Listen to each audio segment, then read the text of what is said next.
नमस्कार, मी कल्याणीज किचनमध्ये आपले खूप खूप स्वागत करते. आज आपण अंड्याचा रस्सा बनवतोय. अगदी 10 मिनिटात तयार होतो. खूप जास्त असं साहित्यही लागत नाही. तर अगदी घरातील मोजक्या साहित्यात वाटणसुद्धा होईल आणि अगदी कमी वेळात हा अंड्याचा रस्सा तयार होईल. चला तर मग लगेचच रेसिपीला सुरुवात करूया. तर रस्सा बनवण्यासाठी इथं आपण वाटण तयार करून घेतोय. तर वाटणासाठी इथं मी अर्धी वाटी घेतलेलं आहे सुक्या खोबऱ्याचा कीस घेतलेला आहे, थोडंसं आलं, 10 ते 15 लसणाच्या पाकळ्या, थोडीशी कोथिंबीर, 2 चमचे तीळ आणि 1 चमचा जिरे घेतलेले आहेत. आता हे आपण मिक्सरमध्ये गरजेनुसार पाणी घालून अगदी छान असं बारीक वाटून घेणार आहोत.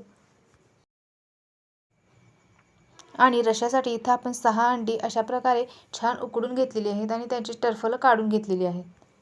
इथं अंडी सोलून तयार आहेत आणि आपलं वाटणसुद्धा झालेलं आहे. तर आता आपण इथं रस्सा करून घेऊया. तर रस्सा करण्यासाठी इथं कढई ठेवलेली आहे. कढईमध्ये छान 2 ते 3 चमचे तेल घेतलेलं आहे. थोडंसं तेल जास्तच घालायचं म्हणजे रस्सा छान तर्रीदार होतो.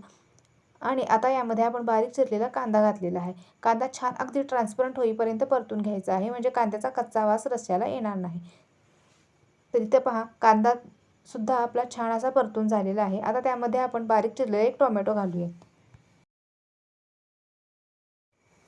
इथं कांदा टोमॅटो अगदी छान सॉफ्ट असे शिजले पाहिजेत. त्यासाठी आपण यामध्ये चवीनुसार मीठ घातलेलं आहे. मिठामुळे कांदा आणि टोमॅटो अगदी छान आणि लगेचच शिजेल आणि अगदी सॉफ्ट होतील. मीठ छान असं मिक्स करून घेऊयात. इथं पहा, अगदी कांदा टोमॅटो छान असा शिजलेला आहे. अगदी सॉफ्ट झालेला आहे. आता यामध्ये आपण चवीनुसार लाल तिखट घालणार आहोत. इथं आपण कोल्हापुरी कांदा लसूण मसाला घेतलेला आहे. तिखट आपल्या आवडीनुसार घालायचं आहे. इथं हे लाल तिखट म्हणजेच आपली कोल्हापुरी चटणी आपण तेलामध्ये 1-2 मिनिटे छान अशी परतून घेणार आहोत. यामुळे आपल्या रश्श्याला रंग देखील सुरेख येईल आणि रस्सा छान असा तर्रीदार होईल. त्यामुळे 1-1.5 मिनिटे छान असं परतून घ्यायचं आहे. तर इथं पहा, आपली चटणी छान अशी परतून झालेली आहे. आता आपण यामध्ये जे वाटण तयार केलेलं आहे ते यामध्ये घालूयात. हे वाटणसुद्धा तेलामध्ये आपण 1-2 मिनिटे छान असं परतून घेणार आहोत. तर इथं पहा, याला छान असं तेल सुटलेलं आहे. छान तेल सुटेपर्यंत आपण हे वाटण परतून घेतलेलं आहे. अशा प्रकारे वाटण 1-2 मिनिटे छान असं परतून घेतल्यामुळे वाटणातील जे आपण कच्चे पदार्थ वापरले आहेत ते छान भाजले जातात आणि वाटणाला छान चव येते. तर इथं पहा, कढईने छान असं याला तेल सुटलेलं आहे आणि कांदा टोमॅटोसुद्धा या वाटणामध्ये छान असे एकजीव झालेले आहेत. तर इथं पाहू शकता, छान हा आपला वाटणाचा मसाला छान असा तयार झालेला आहे. आता आपल्याला रस्सा जेवढा करायचा आहे तेवढा यामध्ये पाणी घालून घ्यायचं आहे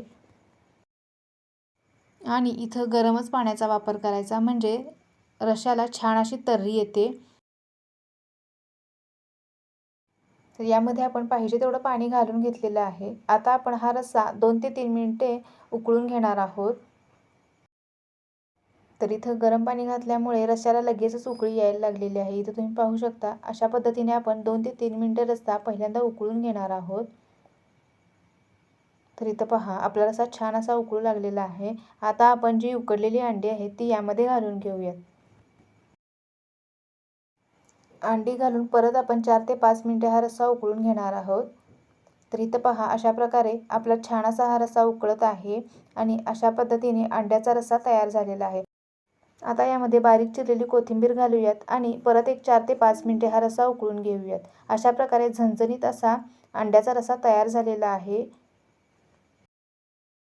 तुम्ही नक्की एक वेळ अशा प्रकारे ट्राय करून पहा. सगळेच जण आवडीने चाटून पुसून खातील. अशा प्रकारे अगदी कमी वेळात अगदी 10 मिनिटात हा रस्सा तयार होतो. अगदी झणझणीत असा तयार झालेला आहे. व्हिडिओ आवडला तर नक्की लाईक करा, शेअर करा आणि चॅनलवर जर नवीन असाल तर चॅनलला सबस्क्राईब करायला विसरू नका. परत भेटू नवीन एका रेसिपीसह. तोपर्यंत धन्यवाद.